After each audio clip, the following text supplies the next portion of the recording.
Fort Huachuca is one of the Army's most technologically advanced posts in the entire country. The public rarely sees what goes on inside the post, but 9 on Your Side was granted access to the Blacktail Canyon Electromagnetic Environmental Effects Test Center. This is where the Army makes sure its electronics work before putting them to use in the battlefield. Keaton Thomas takes us through the test center in a story you'll see only on 9.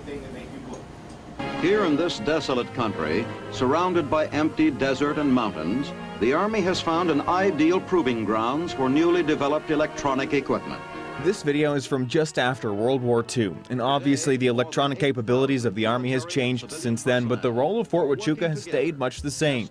Johnny Douglas is the test lead at Blacktail Canyon, and we interview him inside what looks almost like a cave. These blue cones here you'll see line the walls all over the place in the largest anechoic test chamber here at Fort Huachuca. And what that does essentially is absorbs all of the extra radiation here during their tests, much like if you were to step into a sound booth to record audio. You'll see equipment like this at the facility, which tests certain devices which we cannot show you for national security reasons. As small as the digital dog tags the warfighter's supposed to get, to something as large as a tactical vehicle. From inside a control room, technicians test electronic equipment as if it were on the battlefield to make sure outside radio waves don't negatively affect the device. Also, they make sure when one device is turned on, it doesn't interfere with any others a soldier's using.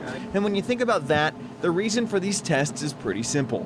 If you interfere with what the warfighter's doing, he can't do his job. And as the Army gets more advanced, they'll use more electronic devices. Information is your power multiplier. So Douglas says his workload at the test facility could increase fourfold in just the next few years, and to accommodate that, well, they're currently expanding. From Fort Huachuca, Keaton Thomas, KGUN-9 on your side.